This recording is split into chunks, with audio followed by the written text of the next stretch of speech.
Hi traders, this is Matt Z from Optimus Futures. Welcome to wonderful Tuesday, and we're going to talk today about your chances of surviving all the environments out there as a trader and what you need to do. So I know it would be really, really nice to have one method for all seasons, for all years, for all volatilities, but that's not going to happen. So I'd like to draw examples from nature and from business to give you a little bit of a full picture about how to evolve as a trader. So let's talk about the concept of natural selection for a minute. Those of you who understand the concept of natural selection understand the term does not mean that you get to select which species, or the species themselves don't get to select what kind of nature will fit them. Rather, natural selection means the nature will select which ones are able to adapt to a new environment. And this is what you need to think about also. So think about the last few millions of years, how animals have evolved over time to make sure that they can survive. And this is not only against nature, this is also against other predators. And that's very important to remember. And we'll talk about that as it relates to trading. But they had to make sure that they survive. Some of them have learned to fly, some have learned to live out of water, some have learned to have, better, I would say, some of them evolved fangs, some of them developed poison, but they did what they did in order to survive. So there's a lot of changes that happen. There's external changes that happen in the environment, and then there are interrelationships that occur between those species and the way they interact with one another, and they have to survive it, right? So again, you have external on one side, and then you have your competition. Remember that survival is also about competition. There's limited resources out there, and they compete with one another, and they compete against each other. So it's important to evolve in nature. And this is what animals have done over the years. Now, let's take it to the next level. Let's talk about business for a minute. Wouldn't it be nice just to invent one gadget and just use it all the time and say, this gadget of mine that I invented can be used all the time? But that's unlikely because, one, there will be competition, right? So people will come in and will try to imitate you. And that's also part of evolution. That's also part of natural selection. Let me give you an example. I don't know how many of you know, but the ones who invented the CD, as you know it, which most of us don't use today, was actually a Belgian company by the name of Philips. But the ones who made it better was Sony. But as far as I know, they didn't invent it. So there's a lot of things out there that people create, and other things and other companies make them better. And that's important. So you have people that are very smart, and they can take it to the next level, and they can make a better use of it. Recently I saw a movie on Netflix of a company called TerraVision, and it was a German company that was from Berlin, and they created what they claimed to be Google Earth, and they never got the credit for it. Now, I don't know if it's true or not, but there was a lawsuit, and basically the movie discusses, how they were, how TerraVision went after Google, but unfortunately they never got the credit for the creation of the product. And it's also business. In business, you will have people who will try to do what you do in a better way, and they're smart. They're very, very smart. So that one gadget that you invented, you have to make it better and better and better and evolve it, and then pay attention to competition and the competitors who come in and they try to gain on you. Now they're in the game, so they have to be better than you, and they have to outthink you. And this is what survival is all about. So the concept of natural selection is not only one that is in nature, it's one that is also in business. Now, to those of you who are married, believe it or not, when you were seeking your better half, you were trying to find somebody who's compatible. But if she or he is a good partner, then obviously there's competition. There's other people who would want them. So if you want that good partner, it means you had some sort of a skill or some sort of characteristic that he or she may have liked. And that's also part of survival. So you always have to survive in nature. Now, we're not a biology or a business podcast. We're a trading podcast. So let's think for a minute about trading and how do you survive as a trader. So first of all, the first thing that you have to realize that you will need to evolve as the environment changes.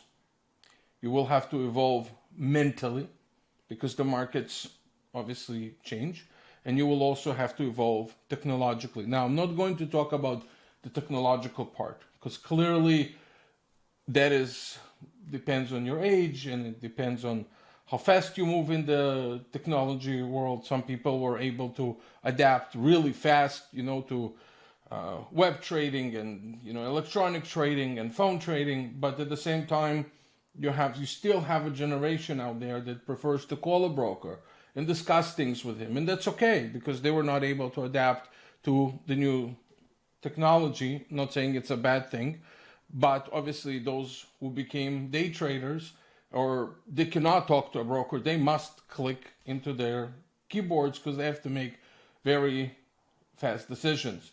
So think about that there will be, just like the animals were facing an environment that was changing, could be, as you remember, there was the Ice Age and there were animals, and then the Ice Age and everybody got extinct, and then, everything became alive again. And so there's external factors that affected Earth, and there's external factors that affect the market. And also different species came out of it, and some of them were very big, and some of them were smart, and some of them were not that smart. And in the trading world, it's the same thing that exists. You have mathematicians and HFT and people that apply physics and people that apply math and statistics, and that's your competition. So you have to think about all those factors out there of those new people who are coming to the market. Now, you also have a group of people that is very smart and self-taught. So there's a new generation out there that actually learns everything online. And so they have the intellectual curiosity to actually go online and learn everything, from the web, from YouTube, from research, from anything they can get their hands on, but everything is done on the computer. And let me tell you this, they're smart. I spoke to a few young guys that taught themselves not only to trade, but they were able to actually program their trading, and they never took computer science in school, which is pretty amazing. And that's competition. They're smart, right? So don't be naive when you approach trading. You have to be somebody that understands your competition. Let's talk a little bit about the concept of, what is natural selection in trading, okay? So the first thing you have to understand, it's about here and now. It is not trying to predict the future. You cannot predict the future. I cannot predict the future. I do not know what kind of environments and what kind of people will join the marketplace. I don't know that. You don't know either. So what you have to do is deal with the current environment, the here and now. How are you analyzing the current environment of trading that we are in? Now, there are environments that could last for years. such as, for example, low volatility environments that did prevail for a very long time. And then there are periods that it's extremely volatile and it's just for a short period of time, right? That we experienced actually in 2020. I think it was between February and April. 3 months that it was pretty volatile. And so you had two different environments and you needed to adapt really fast. Now, you couldn't have predicted COVID, but now that you in the market and you saw what COVID brought, you have to adapt really, really fast, right? Now, you can say, I don't want to trade this environment. This is not for me, and this is too volatile. And I respect that because I don't think you should trade every single environment. But if you did decide to trade, then evolve because you're now it's a totally different game, okay? Okay, we spoke about the fact that it's not about predicting and you have to deal with the current environment. Okay, remember what I said before, that evolving is because you want to be better than other traders. Majority of people, in my personal opinion, do not work hard enough on evolving their trading method. They learn a method and they want to apply it the way they want to apply it. They want to see what they want to see. They want to have the risk management that they expect the market to have to fit their needs. Doesn't work that way. Remember, there's an external environment. Always think of the animals in the external environment. They don't choose when it's rain. They don't choose when it's hot or cold. They just have to do what they have to do to survive. And the same thing applies to you. Do whatever you need to do to survive, right? So you have to become better than other traders. I'm trying to motivate you here a little bit, right? Because if you're not motivated as a trader to succeed and work really, really hard, there will be other species of traders that will eat you alive. Now, to some degree, not entirely, and that requires maybe a whole new discussion, but this is a zero-sum game, with the exception of transaction costs. And I truly believe that this is a zero-sum game where a lot of the money of the people who don't want to evolve goes to the people who do want to evolve and do work on their method and are successful in the marketplace. So you have to be a little bit of an animal when it comes to your motivation and work really, really hard in order to succeed as a trader. You have to respond to current changes that occur in the marketplace. Okay. What else does it entail? What does this natural selection for traders entails as far as you working in the new environment or you adapting to the new environment? And it's challenging, right? So what it entails is moving from your comfort zone. That's what it is. It's moving from your current comfort zone into a new environment that could be a threat to your safety, security, you choose the word. But that's what it is. You have to move from one environment to the next. Now, I understand that this comfort zone that people develop is one that they feel good with, and it's hard.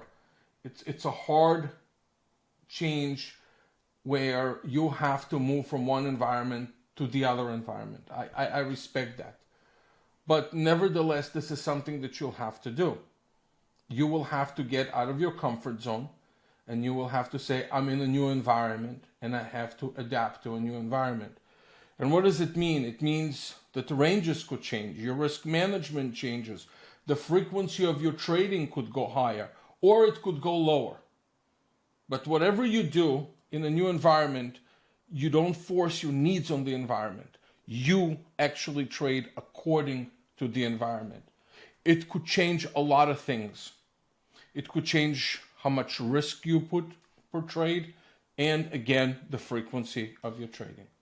You might have to wait a little bit more, or on the other hand, you might have to act much faster than you are used to.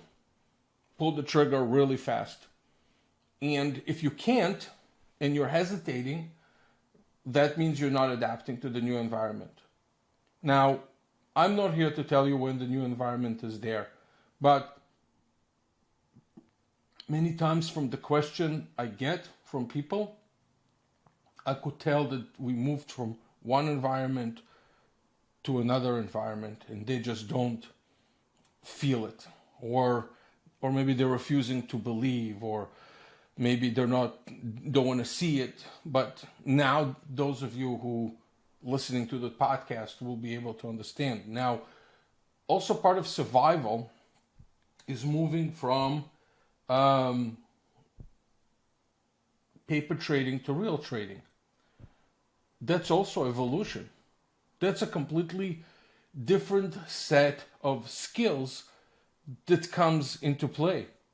Now you actually have your real money on the line, real emotions on the line. Your real biology right now is in full 100% on mode, right? It's not in an off mode anymore. When you paper trading, and I know some traders will say, but I really take my paper trading seriously. I don't care how seriously you think you take it. Your body doesn't take it seriously. Your biology doesn't take it seriously. Your mind doesn't take it seriously because it can't. Because when you have real money on the line, that's when a lot of your mistakes will show.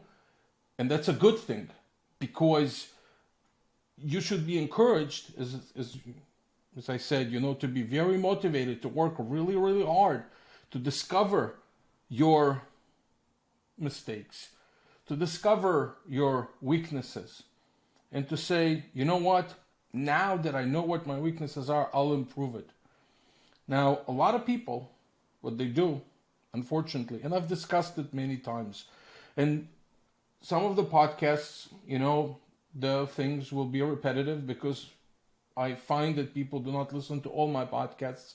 They listen to some of them, so I don't want them to miss a very important part. Now, part of the behavior of a person that has not succeeded in the real environment is always to go back to paper trading.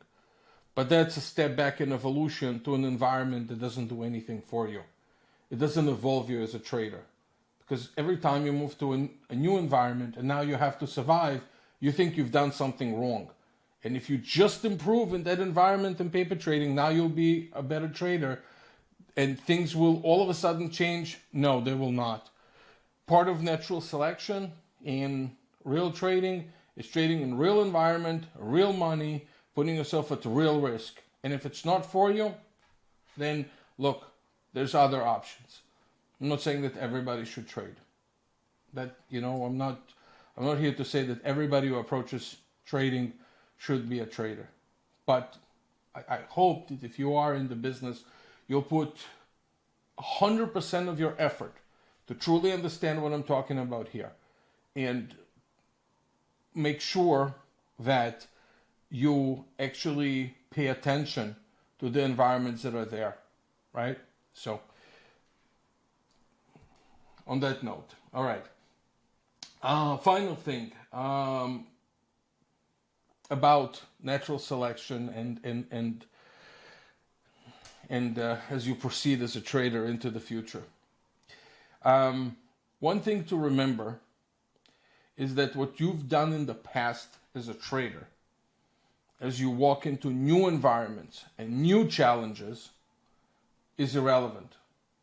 You could have acquired really good skills in analysis that will help you analyze new environments. But what you applied in the past might not be applicable in the future. Now, I don't want to turn anybody here into an extremist and all of a sudden starting to doubt what he's doing and say, maybe I'm in a new environment. Maybe you are, maybe you're not. Environments don't change from one day to the next. It takes a certain period of time, but you have to pay attention to when this environment changes. And there's a lot of things that could be measured in new environments. You could measure the ranges, the time, fluctuations. There's other indicators that you can actually measure, such as VIX, which is the options on the future. So there's just other things out there that could measure environments. And I'm not here to say that you have to think about it all the time, every single day as you trade. But once in a while, you should evaluate to say, if my performance has changed, why? If I was good in this period and I'm not that good in this period, then why? Maybe I need to adapt to a new thing. Or maybe within the length of this period that I'm trading, everything pretty much, I don't need to make changes. Pretty much everything is the same for me. But periodically there are certain time increments that the environment changes. Maybe that could happen too. Trading is not something that somebody could say, it's nobody can wake up in the morning and say, look, I know the markets.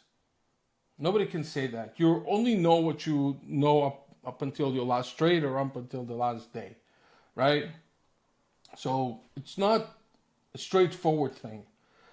But your ethics, your work effort, and analyzing the markets, that's really important. One of the things that we give traders is a trading journal. We give it free of charge to every single trader out there. If they want to put their numbers in every day and to see any major changes that have occurred in their trading, and basically they should put the input. If you're not using ours and you're with a different broker, I hope that he can recommend some sort of a trading journal for you that would help you out in your trading. Now, the journal that I've built with my team and my development team was specifically to make it easy for traders to track what they're doing. So if there's sudden changes in your P&L, which stands for profit and loss, you would be able to go and say, okay, you know what? Let me analyze this period. Let me see what's going on, and maybe I have to make some changes right now. Maybe I wasn't able to see that the markets have changed. Remember, it's all about right here, right now. Not trying to anticipate what's going to happen, but what's here right now. That is all for now, and I hope you enjoyed it. Would love to earn your business. Go to our website. Go to www.optimusfutures.com and call us also, 1-800-771-6748, and we'll help you out. Test out our new platform, Optimus Flow. Really good platform. At this point, it is free, so you can use it. It has a lot of features. You don't have to pay for it. We're also developing a web-based version that we're going to launch soon, and I'm very excited about it. So having said all that, I look forward to hearing from you, answering your questions, and I look forward to servicing you also as customers. I wish you all the best, a great week, nothing but the best things in life, and I'll see you on the next podcast. Thank you.